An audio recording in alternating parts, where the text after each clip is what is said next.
پاکستان نن مونږ چې خبره کوله غویر مونږ دا نه وایو چې دوی د ټي ټي پی ونیسي مړه دي کې یا دغه کې خو چې دا کم گاډي ولدوی ورکړي دا کورونه ولدوی ورکړي دا اسلحه پرمټي ول ورکړي دي نو دا بیا په د جماعتونو کې چې د پاکستان خلاف د جهاد اعلانونه کیږي دا وسنه د دې نمخ کې بچندې بکې دي ټي ټي پی والا وې دا خو بندوي شي کنه چې دا خو کی کنه دا خو پاکستان د خپل مکافات عمل ښکار دی چې 20 سال نه 45 سال چې پاکستان کې همداسې زونه کېدل او جهاد او هجرت او مجاهدین او چندی او کوټه شورا او پیښور شورا هغه وخت کې د دې زاویې نه سوچ کړی وای نو اوس ودا شي ور باندې اوس څه طالبان ور باندې اپلای کوي هغه خو پاکستان په افغانستان باندې اپلای کړی دي دا اوس چې طالبان کوي هغه د دوی نه زده کړی دي په کار دا چې مطلب دا چې طالبان هم ګلی لري دا څه نه دا غوي وای چې کله امریکا رااله زمونږ تاسو بهترین دوست افغانستان کې 2001 کې د انډین ایمبیسي اړو هندو په افغانستان کې ونه او بیا هم تاسو په زمونږ یو غونډي هم امریکای سره ونه درېدو تاسو سره ودرېدو یا بیا مو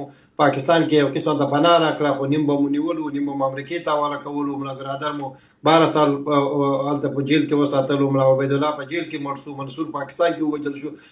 ګلی خو هغه طرف نمشته دي کګلو هغه چپټر خلاصي دي نو بیا دوه طرف ګلی خو به خو دام یو حقیقت دی چې دوی څومره جګړه کړې ده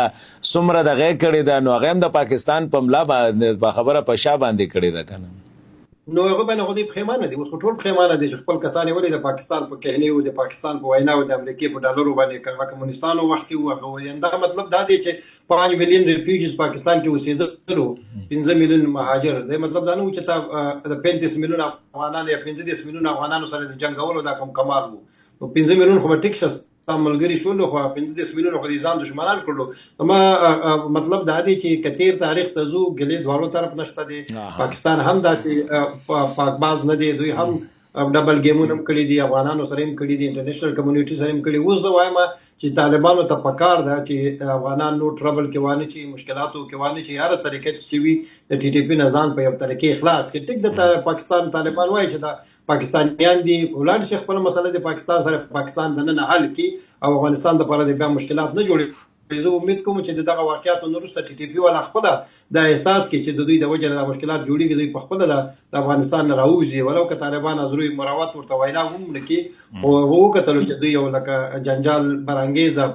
قوت ته مشکلات جوړي سمستان وسو نوې منګه چې اور دلته اسلام آباد کې یا پنډه کې غنګوسی دی هغه دادي چې پاکستان یو نوې نارمل ودا اسټابلیش کړي چې چرته هم کله هم ټي ټي پی والا حمله کوي په فورسز باندې یا په عام خلکو باندې دا دوی ریاکشن بدای چې د دوی الته کې کم ځایونه دي او دوی ته معلوم دي او هغه به طالبانو سره دوی چې مونږه شیر کو هغه به مونږه ټارګټ کو نو د دې په لانګ ټرم کې بیا څه سری کده دغه شاندار زما خیال نه دی چې پاکستان داسې اپروچ وساتلی شي دا ټي ټي پی د نن مسله خو نه ده دا خو د 2003 وسلو نه روانه مسله ده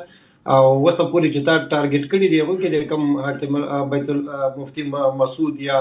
کوم بل د ټارګټ کړی دی دا خو زما خیال د چې نشي کېدلی دا خو طالبان لکه څنګه چې اوس جواب ورکړو یعنی پاکستان دا توقع نه کوله چې طالبان به دومره سخت جواب ورکړي خو طالبان هم زما خیال ده چې مجبوریت و د خلکو پریشر باندې وو اوس که بیا هم پاکستان اټیک کوي زما خیال نه چې طالبان به دې باندې خاموش پاتې شي ځکه پاکستان د نن ټي ټي پی خپله یو مسله خو دا په دې کې شک نشته ده او دا د افغانستان دا ټول نظام دومره مضبوط نه دی چې ټي ټي پی مسلې افغانستان کې حل کې ټي ټي پی یو غټه قوت دی 300,000 کسان دي 15,000 کسان دي هغوی به په حکمت او ډیپلوماسي باندې طالبان به هم په زور نشي ویستلی هغوی به هم سره حکمت چاروي پاکستان به هم سره یو لاره وړي خو یو مسله زه ډېر ډساپوینټ یم هغه دا چې طالبانو سره که هغه افغان طالب دی او که پاکستاني طالب دی هغوی سره پولیټیکل سیټلمنټ ناممکن دی دا یو داسې یو خبره ده چې سړی افغان طرف ته بوځي چې د دې ټنل په اخر کې هیڅ لاره د پولیټیکل سولوشن نشته